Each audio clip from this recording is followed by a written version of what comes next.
Oke, baiklah. Selamat siang. Kali ini saya akan menunjukkan bagaimana cara menggunakan sketchbook dasar. Nah, di sini saya akan pilih sketchbook. Ini logonya pensil dengan latar belakang oranye. Nah, di sini ada gambar yang sudah saya buat. Nah, pada sketchbook ini tampilan dasarnya itu seperti ini. Nih, kertas putih itu kita bisa pilih kertasnya atau dasar latarnya itu dari sini. Ambil new sketch, nanti isi ukuran yang mau kita bikin. Nah, di sini ini berapa ukuran pikselnya.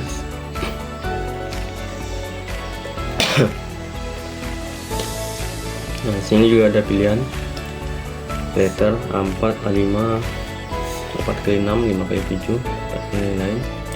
Nah, di sini kita lanjut ke gambar. Di sini kita buat untuk dasar. Ini kita akan belajar bikin dasar dulu. Ini dasar kita bisa gunakan pensil, yaitu ini namanya primary pencil. Nah, di sini ada pengaturan ukuran atau size, dan juga ketebalan atau opacity. Nah, kita bikin 50. Nah, terus ini kita bisa langsung goreskan. Jadi kalau kalian punya stylus seperti ini lebih bagus. Cuman saya menggunakan jari. Ini bisa kita contohkan. Nah, ini kan empat bagian. Nah, ini 4 bagian ini serempak empatnya. Ketika kita menggariskan di satu sisi ini, nah maka yang lain juga ikut ini. Nah, itu bagaimana caranya, itu kita bisa pilih ini gambar ini. Kita bisa atur ini untuk 2 bagian, kiri sama kanan. Ini untuk bagian atas bawah. Nah, bagaimana cara kita bikin lebih dari 4 bagian atau 4 bagian atau lebih gitu. Kalau mau 4 bagian langsung, itu kita bisa pilih yang bagian ini. Nah, ini ada 4 bagian.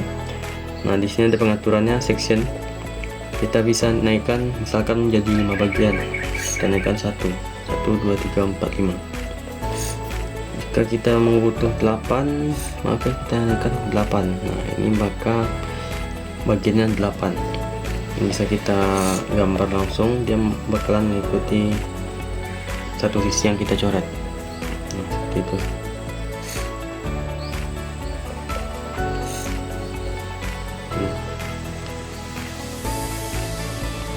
Mungkin itu untuk sekilas dari saya.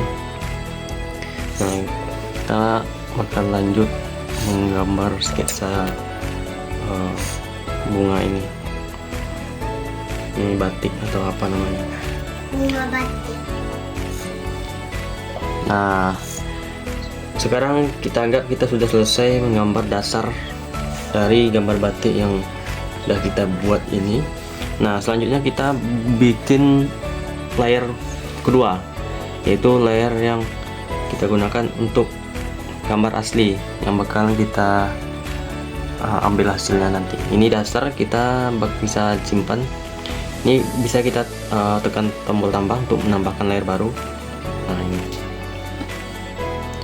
ini sudah saya bikin tadi, kita hapus saja. Nah, ini sudah saya bikin layer baru, 2 layer ya. Nah, fungsi 2 layer ini seperti ini. Contoh, kita pilih layer yang baru. Nah, kita coret. Itu. Nah, terus kita mau hilangkan layer pertama tadi. Nah, kita tekan tombol mata ini. Ini ada logo mata. Nah, itu. Jadi dia gak bakalan mengganggu pensil tadi latar. Nah, coba kita lihat ya. Nah, ini dia, nggak bakalan terganggu kecuali kita coret sini. Nah, kita tampilkan sini. Nah, dia bakal ikut ke latar tadi. Nah, ini kurang jelas ya.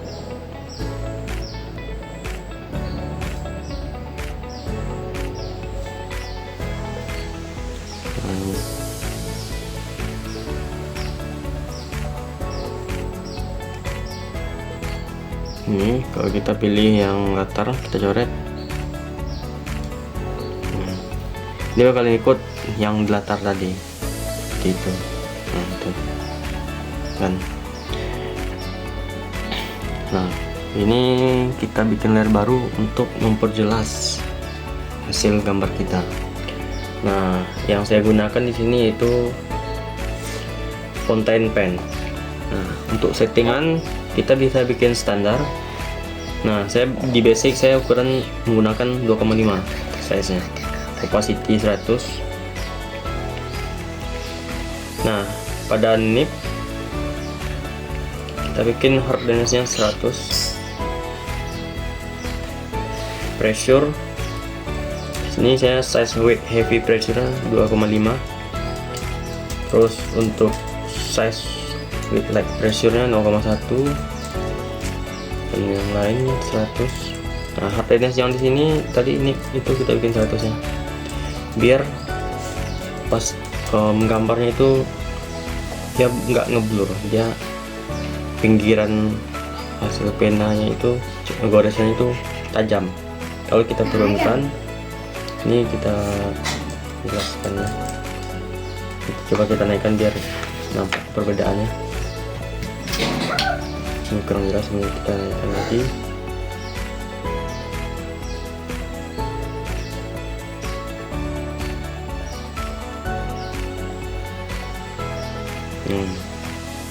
Ya, hasil pinggiran itu blur, maka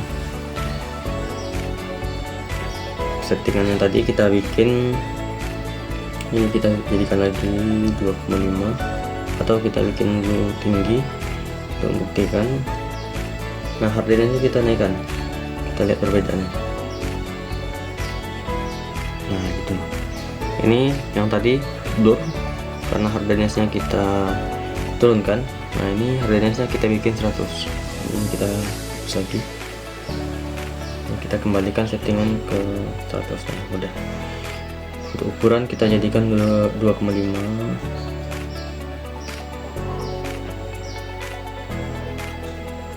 Oke. Udah ya. Nah, mari kita langsung lanjut memperjelas hasil gambarnya.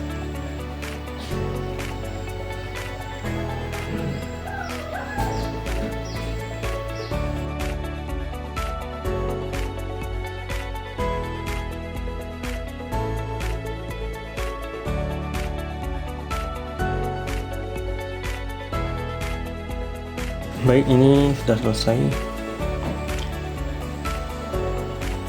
Ini bisa kita lihat hasilnya bagaimana. Coba kita tes hilangkan backgroundnya atau dasar. Nah, ini untuk hasil goresan kita tadi. Nah, ini tadi saya menggunakan ya, ini saya tadi lupa menjelaskan ini namanya predictive stroke. Nah, jadi perbedaannya ketika kita tidak menggunakan ini, yaitu hasil goresan kita itu tidak stabil kan. Nah, jadi fungsi ini untuk menstabilkan hasil goresan kita. Contoh ini tanpa menggunakan, nah tanpa menggunakan. Ketika kita menggunakan predictive stroke itu, kita menggoreskannya, maka dia akan menstabilkan hasil goresan kita. Jadi untuk hasilnya lebih smooth. Coba kita hilangkan lagi. Nah, itu. Terus di sini kita juga bisa bikin lingkaran. Nah gitu.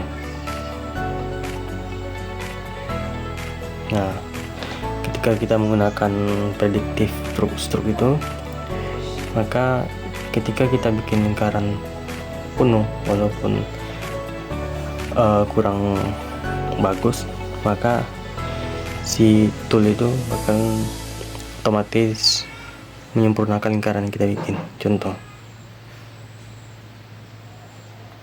nah itu kan misal lonjong, dia bakalan mempresisikan hasil lingkaran kita yang bikin.